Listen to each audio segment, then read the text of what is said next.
Buenas tardes muchachos. Primero que todo, entonces les pido disculpas, así como ya se los hice saber a través de algunos de sus compañeros. Se me presentó pues una situación laboral en la cual debo asistir a una capacitación durante esas 2 semanas y se me hace pues muy difícil dictar la clase por esta razón. Los va a estar acompañando el profesor John Jairo Prado. A él le damos las gracias por hacernos ese favor de acompañarlos a ustedes durante estas 4 clases que van a tener. Recuerden primero las personas que deben presentar su plectorio con excusa válida, que lo deben hacer este próximo miércoles a las 8 de la mañana. Comenzamos entonces en esta semana con la estructura repetitiva for. Entonces, como se los he comentado en clases anteriores, dicha estructura se utiliza cuando conocemos la cantidad de veces que se debe repetir el ciclo, es decir, cuando conozco su tope. Los casos que hemos implementado en los cuales desconocemos la cantidad de veces que el ciclo se repite no se pueden implementar con dicha estructura. Siempre que sea posible, lo mejor es trabajar con un ciclo for o un ciclo par.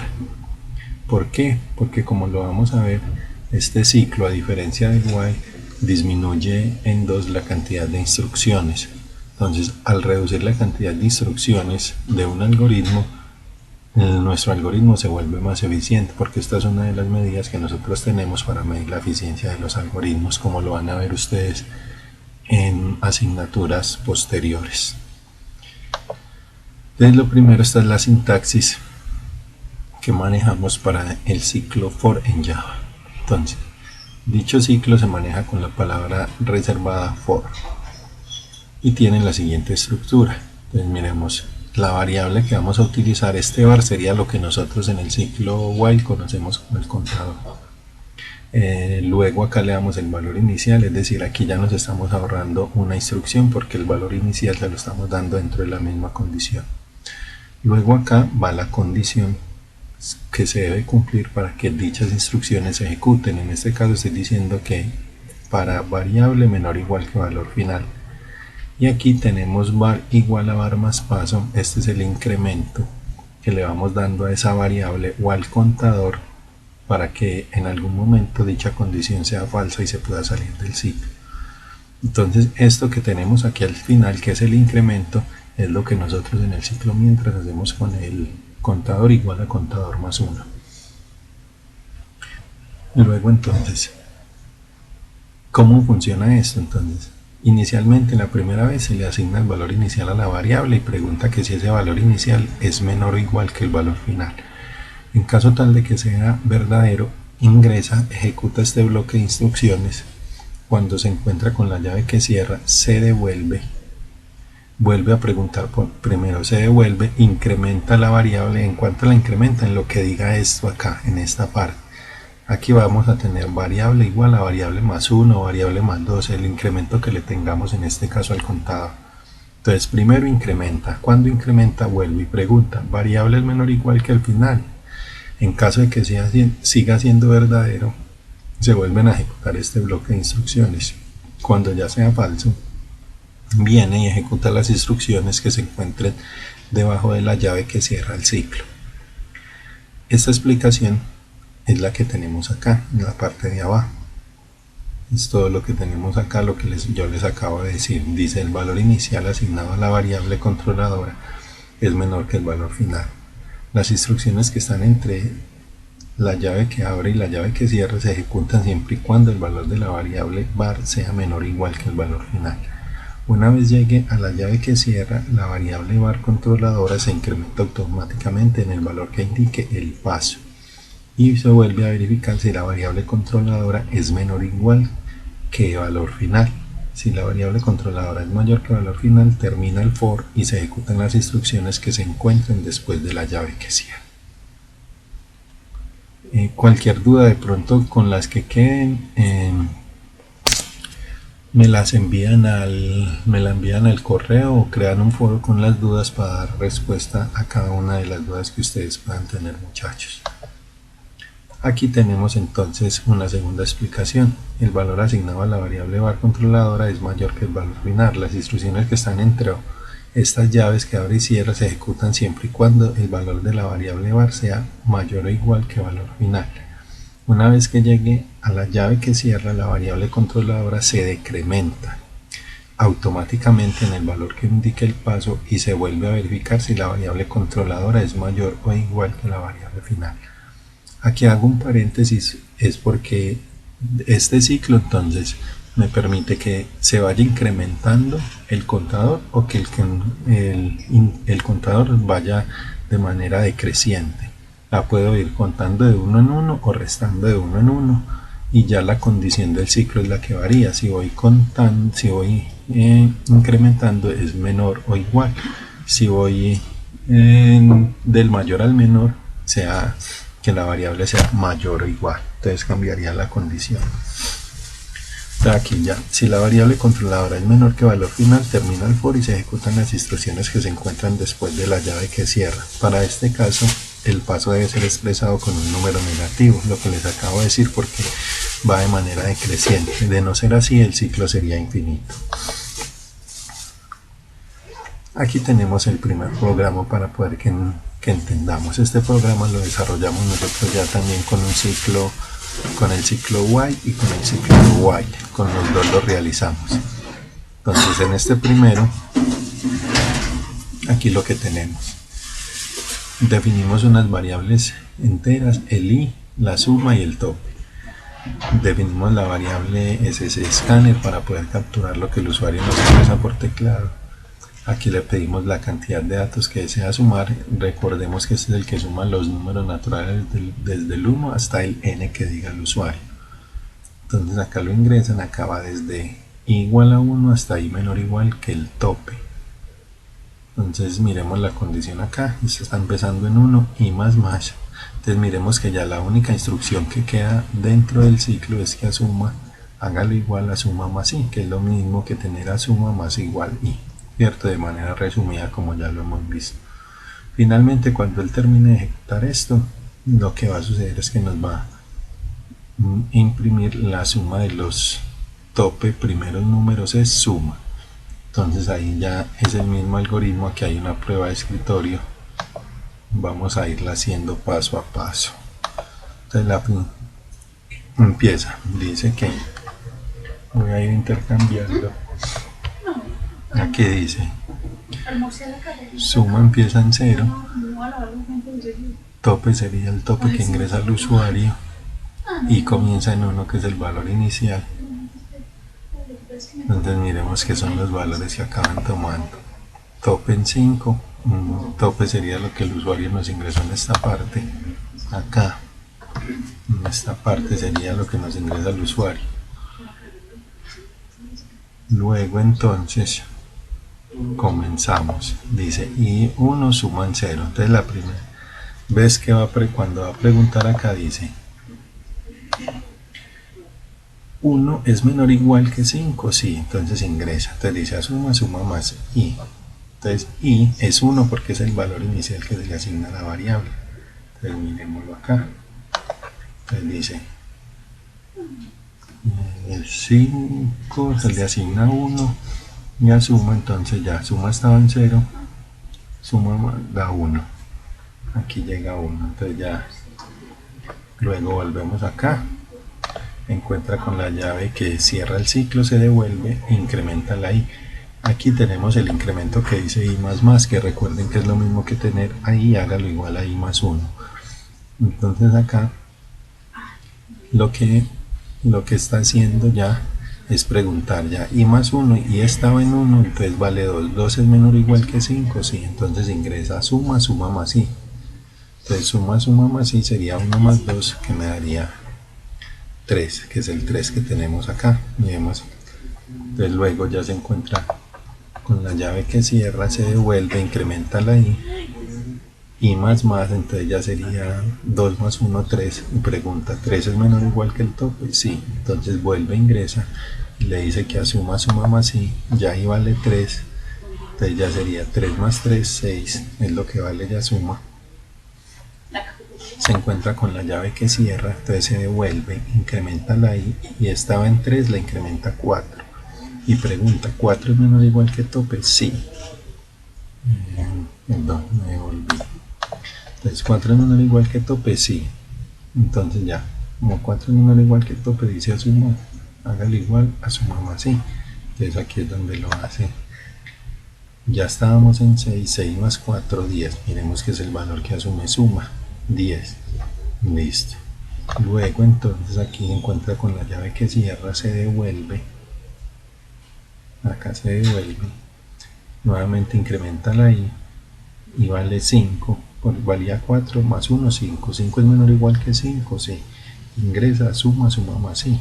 Suma ya estaba en 10. 10 más 5, 15. Entonces el 15 de acá ya se encuentra con la llave que cierra, se devuelve, incrementa la i y estaba en 5 más 1, 6. Y pregunta, ¿6 es menor o igual que 5? No. Entonces ya viene e imprime este resultado. La suma de los tope primeros números es, y me imprime la variable suma. Y suma había terminado en 15. Listo, entonces esa es la forma en la que trabaja, en este caso, la estructura repetitiva for. Cualquier duda, nuevamente les recuerdo, me la envían al correo o cuando estén con el profesor John Jairo se la comunica. Luego acá vamos, este también ya lo habíamos hecho con un ciclo mientras. Es un algoritmo para sumar los n números ingresados por teclado por el usuario. Entonces miremos que tanto acá en este anterior como en este el que ya vamos a mirar, miremos que las instrucciones se redujeron en 2. ¿Por qué se redujeron en 2? Porque en esta parte tenemos el valor inicial que se le asigna a la variable, que ya no está en una instrucción aparte, y aquí mismo tenemos también el incremento que se le está asignando. Entonces al tener estas dos cosas acá, lo que hacemos es reducir en 2 las instrucciones que va a tener mi algoritmo. Con eso se hace el algoritmo más eficiente porque estoy reduciendo en 2 esa cantidad de instrucciones. Entonces volvamos a este. Entonces, ¿qué defino? El i que me sirve de contador. Suma que me va a servir para acumular la suma de los números que ingresa el usuario. Tope para saber cuántos números desea ingresar. Y num que me va a capturar cada uno de los números que ingresa el usuario. Nuevamente, como en los ejercicios anteriores, definimos un objeto SC que me permite capturar lo que el usuario ingresa por pantalla. Luego acá entonces tengo, ingrese la cantidad de números que desea sumar, lo capturamos en la variable tope y aquí suma lo inicializamos en 0. Entonces aquí para igual a 1 hasta i menor o igual que tope y más, recuerden que este es el incremento, este de la mitad es la condición y aquí es el valor inicial que se le da a la variable. Entonces, ¿qué hacemos dentro del ciclo? Le pedimos al usuario que nos ingrese un número, capturamos eso en la variable num y luego hacemos la suma y sumamos. Entonces acá ya, cada vez que el usuario ingrese un número, se encuentra con la llave que cierra, viene incrementa el i y pregunta si es menor o igual que tope y sigue sumando hasta que el usuario desee. Entonces vamos a hacerle a ese una pequeña prueba de escritorio. Voy a ir abriendo por acá Excel para que lo veamos. Recuerden que para la prueba de escritorio sacamos entonces por columnas las variables que participan dentro del algoritmo. Entonces tenemos la variable i, la variable suma, la variable tope y la variable no. Entonces dice acá, ingrese la cantidad de números que desee sumar. Vamos a suponer que son 5 números, tope vale sí, vamos a ponerlo en 4. Tope vale 4, aquí lo capturamos el 4, suma vale 0, 0 y luego dice para i igual a 1, entonces i comienza en 1. Entonces dice 1 es menor o igual que tope, 1 es menor o igual que 4, sí, entonces ingrese un número, vamos a suponer que el usuario aquí en número ingresa un 8. Entonces dice, capture ese número en num, y ya lo acabamos de asignar, y a suma hágale igual a suma más num. A suma 0 más 8 me da 8. Listo, entonces ya no vale 0, sino que vale 8. Luego, se encuentra con la llave que cierra, se devuelve, incrementa la i, y estaba en 1, y aquí lo incrementa en cuánto, en 1. Entonces, y 1 más 1 ya vale 2. Listo, es el valor que asume i. Luego entonces pregunta, 2 es menor o igual que 4, sí, entonces dice, ingrese un número. Vamos a suponer acá que el usuario nos ingresó el 13 en número, y luego dice a suma hágale igual a suma más num, a suma, entonces a suma hágale igual a suma 8 más 13, 21. Entonces ya suma no vale 8, sino que vale 21. Encuentra con la llave que cierra, se devuelve, incrementa la i, la incrementa en cuanto, en 1, entonces ya no vale 2, sino que vale 2 más 1, que es 3. Entonces, y pregunta, 3 es menor o igual que 4, sí, entonces ingresa acá, ingrese un número, vamos a suponer acá que el usuario entonces nos va a ingresar un número, en este caso nos ingresó el 22, y va a preguntar a suma hágale igual, y va a suma hágale igual a suma más num, 21 más 22 me da 43. Eso es lo que vale ya en este caso un suma. Encuentra con la llave que cierra, se devuelve, incrementa la i, y estaba en 3, la incrementa en 1, vale 4, vale 4, y pregunta, 4 es menor o igual que 4, sí, entonces ingresa un número, vamos a suponer ya que aquí nos ingresaron el 9,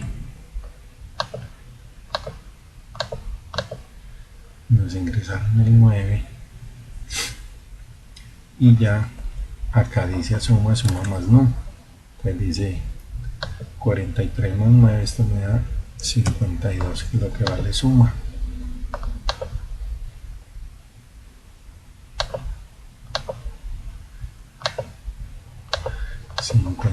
Se encuentra con la llave que cierra, incrementa la i la incrementa en 1, entonces ya vale 5, ya deja de valer 4,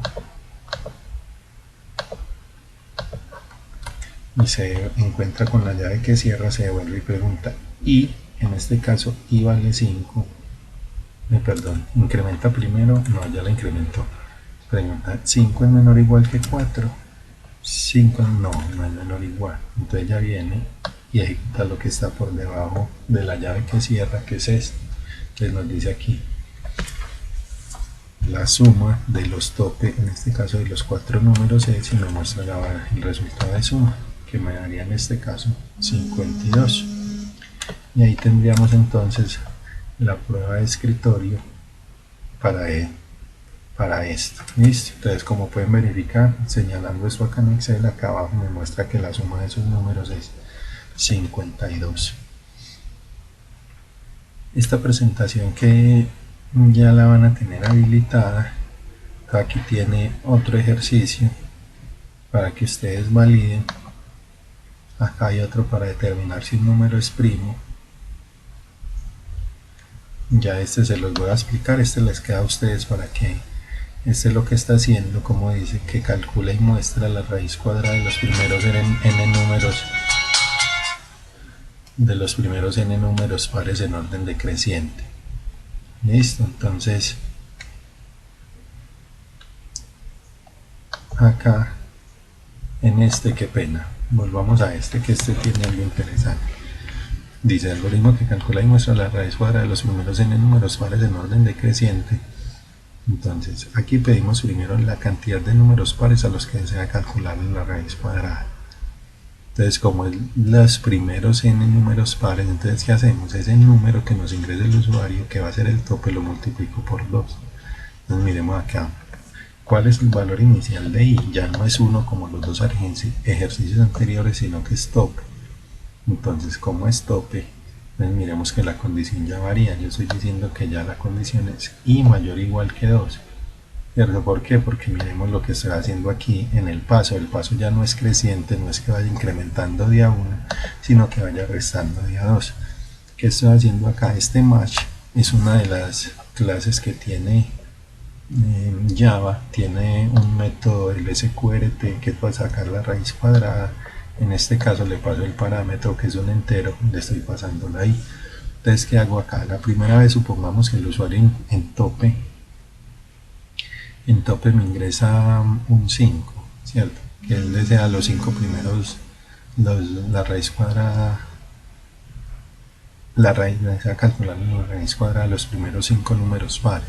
Entonces, por eso acá sería, esto tope sería 10, porque aquí lo multiplico por 2. Entonces, la primera vez i valdría 10 y pregunta, ¿10 es menor o igual que 2? Sí. Aquí dice match.sqrt de 10 y saca la raíz de 10 y la muestra. Aquí el muestre está dentro del ciclo porque es para cada uno de los pares. Se encuentra con la llave que cierra, se devuelve, le resta 2 a la i, porque esto es lo que quiere decir esto que tengo acá, que le reste 2 a la i. Entonces le restaría a 10 2, quedarían 8 y pregunta, ¿8 es mayor o igual que 2? Sí, entonces vuelve, ingresa, le calcula la raíz cuadrada al 8, muestra el resultado, encuentra con la llave que cierra, se devuelve al ciclo, le resta 2 a la i, en este caso quedarían 6 y pregunta, ¿6 es mayor o igual que 2? Sí, vuelvo y le calcula la raíz al 6, muestra la raíz, encuentra la llave que cierre, se devuelve, le resta a la i, le resta 2, quedarían 4 y pregunta, ¿4 es mayor o igual que 2? Sí, entonces le calcula la raíz al 4, muestra la raíz, encuentra la llave que cierra, se devuelve, le resta a esa i, le resta 2, que estaba en 4 y le resta 2, quedan 2 y pregunta, ¿2 es mayor o igual que 2? Sí, entonces ingresa, le calcula la raíz a 2, muestra el resultado, llave que cierra, se devuelve y aquí entonces ya pregunta, le resta primero a ese 2 que teníamos, le resta 2, quedan 0. ¿0 es mayor o igual que 2? No, entonces ya termina en ese caso la ejecución, porque ya se dejó de cumplir la condición. Aquí tenemos un ejercicio en el cual tengo el ciclo, pero ya de manera no creciente, sino decreciente. Este es para determinar si un número es primo o no. Recordemos que un número es primo si nada más tiene dos divisores, que son el 1 y el mismo número. Entonces, ¿qué tengo acá? Con la operación módulo me determino si el residuo es 0, y si el residuo es 0 es porque es divisible por ese número.